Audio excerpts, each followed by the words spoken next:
코 수술 전에 제일 많이 물어보는 질문에 설명을 드려보도록 하겠습니다. 일단 첫 번째로는 콧구멍이 비대칭. 우리 전체적으로 얼굴을 한번 보면 눈썹 높이도 다르고 눈 크기, 위치도 다 다르고 코끝점도 약간 옆으로 살짝 빗나가 있고 콧구멍도 양쪽이 모양이 다르고 연골의 모양 라인도 비대칭으로 돼 있거든요. 대부분 하나 놓치는 게 수술 전에도 대부분 다 사람 얼굴을 이렇게 틀어져 있습니다. 근데 만약에 수술을 하게 돼서 이 콧구멍에만 초점을 맞춰서 우리가 대칭을 맞추게 된다 그러면 위에가 다 틀어질 수밖에 없어요. 그래서 결론적으로 말씀을 드리는 거는 코는 앞 정면 모습과 옆 모습이 대칭이 나오게 예쁘게 맞추는 거를 제일 중요시하고 콧구멍의 비대칭은 사실 완벽하게 모든 걸 다 맞추기는 좀 쉽지 않다. 하지만 그 0.1%의 디테일도 최대한 맞춰드리려고 노력은 하지만 원래 틀어진 거는 100% 맞추기는 쉽지 않다.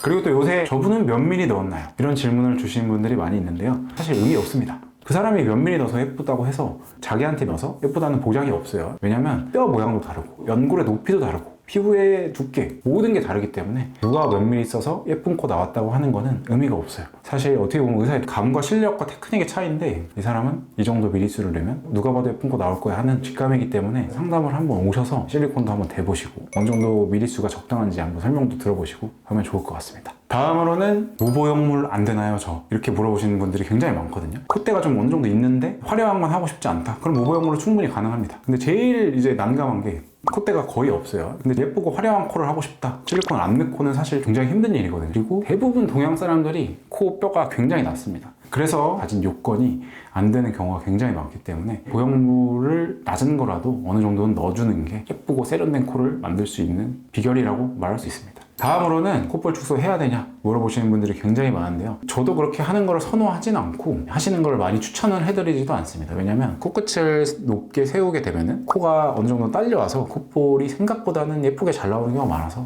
가급적이면 콧볼 축소는 권유는 해드리지 않지만 콧볼 사이의 공간이 굉장히 넓다거나 아니면 콧구멍이 너무 많이 보인다거나 콧볼 자체가 두께가 굉장히 두껍다든지 하는 분들은 추천을 해드리는 편입니다. 다음으로는 저 구축 오는 거 아니에요? 라는 걱정을 좀 많이 하시게 되는데요. 저는 구축 오냐고 물어보면 꼭 물어봅니다. 담배 피세요? 라고 여쭤보는데 금연을 하고 수술 후에 관리를 잘 하고 그다음에 너무 피곤하지 않는 그런 생활을 초반에 6개월 정도 유지를 해주시게 되면 구축은 모든 사람이 온다고 저는 생각을 하지 않거든요. 그리고 수술법이 그래도 최근에는 좀 많이 진화하고 안전하게 수술을 하고 있기 때문에 사실 구축은 걱정을 크게 하지 않으셔도 되는 문제라고 저는 생각합니다. 그리고 코 수술을 계획하고 있는데 저 언젠가 또 다시 재수술해야 되는 거 아닌가요? 라는 걱정을 가지고 계신 분들이 굉장히 많습니다. 제가 결론부터 얘기를 해드리면 첫 수술 중요합니다. 첫 수술을 잘 해놓으면 다시 하는 경우는 거의 없다고 생각하시면 될 것 같아요. 본인이 마음에 안 들면 다시 할 수 있지만 그게 아니면은 제가 생각할 때는 손주 보실 때까지는 유지하면서 살 수 있지 않을까 라고 생각합니다.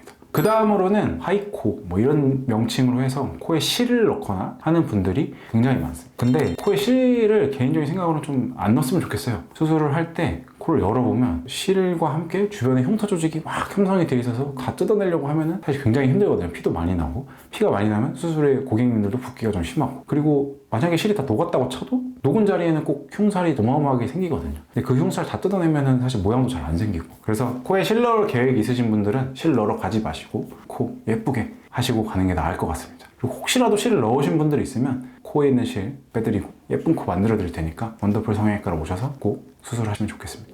예쁜 코 제가 만들어 드릴게요. 그래서 오늘은 여러분들이 저한테 많이 물어보셨던 질문들 답변을 해드렸는데요. 사실 찾아봐도 정보 많이 안 나오는 경우도 많이 있기 때문에 그럴 땐 해결책이 병원에 오시면 됩니다. 궁금한 것들, 걱정되는 부분들 제가 다 답변해 드릴 수 있기 때문에 오셔서 저랑 이야기 나누면 궁금한 부분이 많이 해소될 수 있을 것 같습니다.